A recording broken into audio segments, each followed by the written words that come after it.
Mesmo que falte amor, acompanho o Vasco aonde ele for. Nasci pra te seguir. Salve, família vascaína! Sejam bem-vindos aí a mais um vídeo no canal. Eu sou o Thiago, você está no canal Vasco em Família, no canal Cruz Maltino Sem Fronteira. Se não for inscrito, já dá aquela moral, aquele like pra gente estar chegando a mais vascaínos. E não esquece também de ativar o sininho de notificação para não perder os próximos vídeos. E tá sempre por aqui dando aquela moral, deixando a sua opinião, seu comentário, pra gente estar trocando aquela ideia de vascaíno pra vascaíno. E agora que a 777 vai comandar o futebol do Vasco, que a gente espera que o Vasco possa ser campeão novamente, competitivo, né? Como essa história que a gente vai passar aqui. O Tite participou hoje lá do canal Flow Sport Clube e relembrou aí o confronto de Vasco e Corinthians, Corinthians e Vasco. Vale a pena acompanhar aqui o que ele falou, uma história bacana. E aí é o que eu falo, por momentos como esse, quando a gente pega aí o nível do futebol brasileiro, principalmente dos grandes clubes hoje que estão disputando títulos, o Vasco está muito abaixo de a gente viver momentos como o Tite vai colocar aqui. Então que a 777 possa fazer isso aí pelos vascaínos, porque pelo menos foi essa a promessa. Mas antes de a gente trazer aqui o Tite, vamos falar do momento atual do Vasco. Eu queria destacar aqui uma matéria do dia, hoje, bem bacana, tá na tela para vocês, que é o seguinte: o Vasco quer contratar técnico de perfil ofensivo para seguir com o elenco em 2023. Um nome muito interessante que foi falado aí, que a 777 vê como principal nome, é do Vojvoda, né? E com certeza ele é um técnico muito ofensivo. E eu imagino aí, talvez ele com mais recursos, principalmente financeiro, podendo trazer mais bons jogadores, com certeza aí vai ser um técnico que eu vejo com muito bons olhos para o nosso Vascão. Mas a matéria destaca o seguinte também, vale a pena a gente ler, e aí eu troco uma ideia com vocês. Ó, tá na tela, ó. A ideia é contratar um técnico que possa seguir no comando do Vasco para o ano que vem. O perfil desejado é um profissional que monte equipes ofensivas com posse de bola e proposição de jogo. No entanto, o elenco atual possui carências para a implementação dessa filosofia, o que traria insegurança para uma troca. Emílio Faro conhece os jogadores e o modelo que mais se encaixa com as características do grupo. O entendimento é de que o péssimo jogo na derrota para o CSA não se repetirá. A análise interna é de que o time ficou sem combatividade e mudanças vão ocorrer para o jogo contra o Bahia. A começar pela zaga, com Quinteiros voltando de suspensão no lugar do Danilo Bossi, porém a principal alteração deve acontecer no setor ofensivo. Dificilmente Alex Teixeira, Nenê e Raniel serão escalados juntos desde o início. Emílio Faro terá a semana completa para achar as soluções e dar respaldo pela sua permanência até o final da temporada. Tá aí, família vascaína. Destaquei esse trecho aqui da matéria porque é muito importante. Aí vamos lá, o Vasco contrata hoje a 77 o Vojvoda. Com esse atual elenco do Vasco, cara, difícil imaginar aí que ele conseguiria implementar o que ele entende de futebol, porque o time do Vasco é muito fraco tecnicamente. O Vasco hoje é bem pior que o Fortaleza. O Fortaleza tem diversas peças ali, diversos jogadores que permitem ao Vojvoda jogar de uma maneira ofensiva. Então esse é um bom entendimento. Não adianta trazer um treinador ofensivo com o elenco atual que o Vasco tem. Outro destaque aqui é sobre o Emílio Faro, e eu concordo plenamente. Eu sei que o Vasco atuou de uma maneira péssima contra o CSA, foi um verdadeiro absurdo. O CSA vem de uma porrada contra o Sport, tomou de 4, e o Vasco consegue num primeiro tempo perder de 2-0. E pior que isso, é o Emílio Faro vir para o segundo tempo sem nenhuma mudança. Um time que tomou uma porrada do Sport, que é horroroso, né? Ganha de 2-0 do Vasco, sem o Vasco encostar, chegar, chutar no gol adversário. E o que o Emílio Faro faz? Volta com o mesmo time. Foi uma péssima partida, uma péssima análise, uma péssima percepção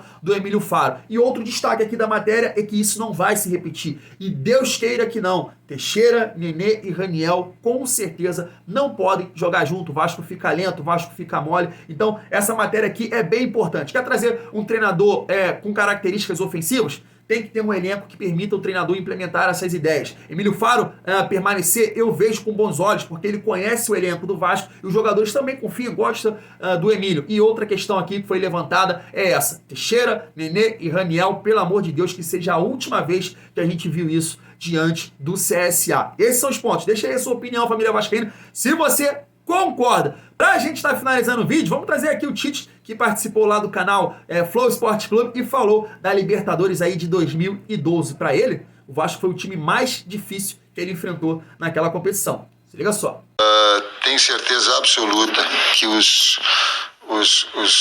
a dificuldade de enfrentamento maior foi contra o Vasco. É minha opinião, falei isso para o Ricardo Gomes, falei isso para Cristóvão.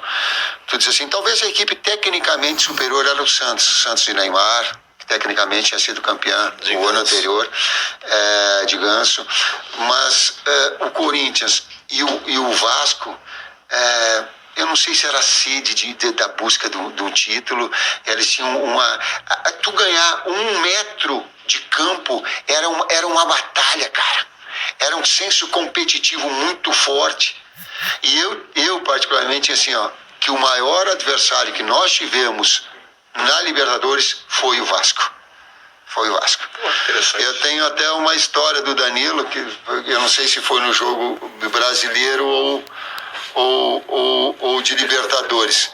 Mas quando eu conto a história, assim, não é pra ser herói da coisa, nem para dramatizar nada, tenho falado, mas só para criar links com as pessoas que possam estar, como é o caso do torcedor vascaíno, eu coloquei assim, vamos marcar setor. Brasileiro, a história vamos marcar setor no escanteio e deixa o Dedé, o professor do Dedé vai embalar, e é muito difícil fazer a marcação. Eu digo, então vamos fazer o seguinte, Danilo, deixa nós marcar setor, eu vou ficar observando de onde ele sai, e se tiver necessidade de marcar setor, eu falo pra ti, dá o primeiro escanteio. Adivinha? Dedé. E adivinha? Gol. E eu disse assim, puta que merda eu fiz.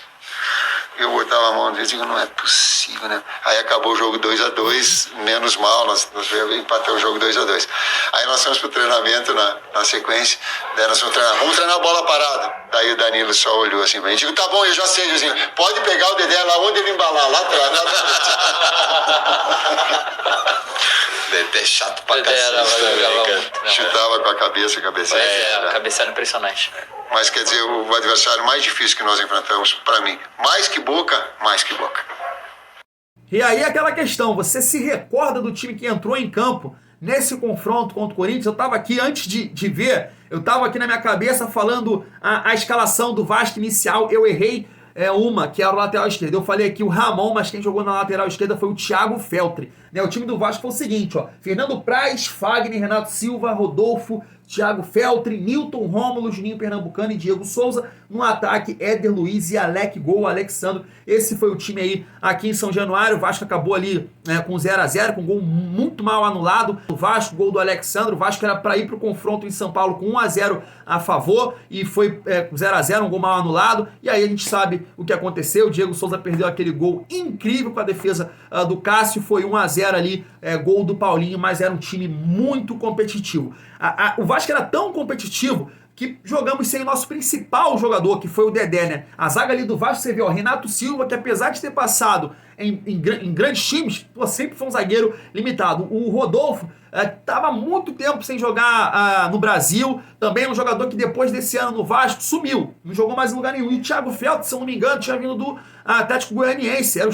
Então você vê, o Vasco mesmo com esses 3 jogadores aí, porque o resto, era um time bem, o Nilton também, podemos dizer ali que não era um jogador de tanta expressão, mas era um bom jogador. Então mesmo assim você vê a importância de você ter bons jogadores, que você consegue encaixar essas peças que não são tão qualificadas, e mesmo assim você faz um time competitivo, que foi o caso aqui do Vasco. Disputou de igual para igual com o grande time do Corinthians, sem o seu principal jogador, que era o Dedé, que com certeza, se o Dedé tivesse aqui nessa Libertadores, cara, eu acho que o Vasco era campeão. O Vasco passaria desse confronto porque era um cara muito importante. A história que o Tite contou aí não foi na Libertadores, foi no Brasileirão, de 2011, onde o Vasco perde pro Corinthians de 2-1 em São Paulo, na volta do Juninho Pernambucano, e aí o confronto da volta, que foi em São Januário, foi 2-2, e o Dedé fez o gol de cabeça. Então, o Dedé era muito importante, tanto na parte ofensiva, como o Tite falou, e na defensiva ali, cara, talvez se o Dedé tivesse ali no jogo, o Vasco não tomaria aquele gol ali do Paulinho, não, porque o Dedé era impressionante aí, a qualidade dele na bola aérea. Mas a questão é, 7777 assumiu o futebol do Vasco e a gente quer viver momentos como esse. Eu sei que o Vasco não ganhou essa Libertadores, mas foi competitivo, pelo menos disputou. O que o Vasco não faz há muito tempo, família vascaína. A gente nem disputar as competições, a gente disputa mais. Então que a gente possa retomar esse caminho. O caminho que o torcedor merece, que é voltar a ser o gigante da colina. Vou ficando por aqui, tamo junto. E é muito bom ser Vasco.